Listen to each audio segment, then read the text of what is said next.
ito yung manual mode niya mga pre. So, master ko pa yung joystick niya mga pre para sa tamang pagpapalipad. So, forward na natin siya. Yan. Alright.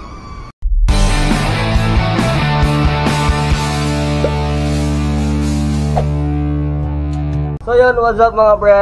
At ngayong araw ay susubukan natin tong DJI Neo na paliparin gamit ang manual mode at ang iba't ibang features nito sa pagpapalipad. Gamit lang ang mobile phone natin. So tara, i-connect muna natin siya. Make sure lang na naka-open na yung DJI Neo. Press and then hold yung power button natin and then naka-open yung Wi-Fi, data, Bluetooth, and syempre location. Okay, so i-connect na natin siya, connection guide. Tapos i-click lang natin yung DJI Neo. Since na-download ko naman siya, connect natin via mobile device. Meter away lang yung DJI Neo dito sa mobile phone natin. Tapos ayan na. And ready to fly na siya mga pre. And then connection successful.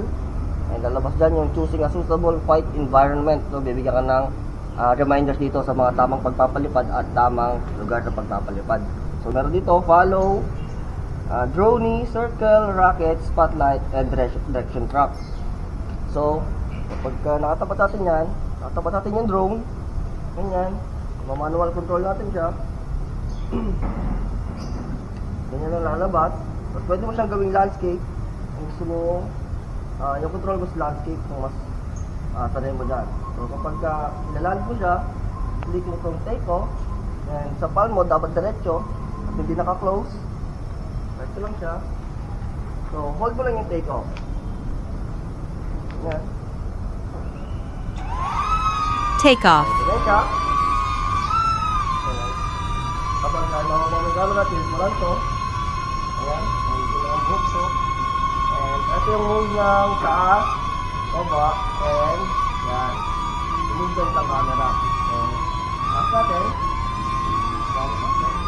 Taas sa camera. And backward. Ayan. So, tataas kayo, tol. Ayan, sa tropa natin. Taas pa natin. Subukan natin kung gano'n katatakayan yung kung anong kaya na kasi sa mobile phone, kung anong kaya na i-reach ng wifi natin. Tataas ko lang. Ayan. Backward natin. Buhay ko mga abon doon. Sana hindi mag-swimming sa pool. Sige siya. Ayan, hindi tayo.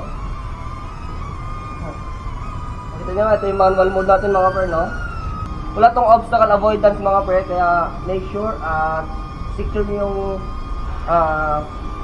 drone nyo is nakikita nyo pa and nasa site nyo yung dadaanan nya. So, taas nyo pa. Ayaw mo pataasin para hindi siya mag-landing. Backward natin. Ayan. Ayaw pa. So, ito yung manual mode niya mga pre. So, master ko pa yung joystick niya mga pre para sa tamang pagpapalipad. So, forward na natin siya. Ayan. Alright. Iba na natin. So, ang paglalaan niya is ganito lang. Forward mo. Tapos mo kayo. So, let lang down. Ganito lang konti. So, dito pa kabisado yung joystick niya kaya ganito ang gagawin ko. Mobile na konti. Ito yung mahirap kapag mobile device lang kasi hindi ko pa kabisado yung pag-tilt ng camera, ng movement niya, and yun, yung joystick niya mga pre. Mobile mo lang konti. Naba mo. So, ganito lang ang kuha ng DJI Neo. Gamit lang ang ating kamay. Ganyan mo na siya. Landing. And pusa na siyang maglaland mga pre. Sana nagustuhan nyo ang video na to. Yun ang ating review para sa drone na to. Sobrang sulit ng DJI Neo. So ano pa hinihintay nyo? Get yours now!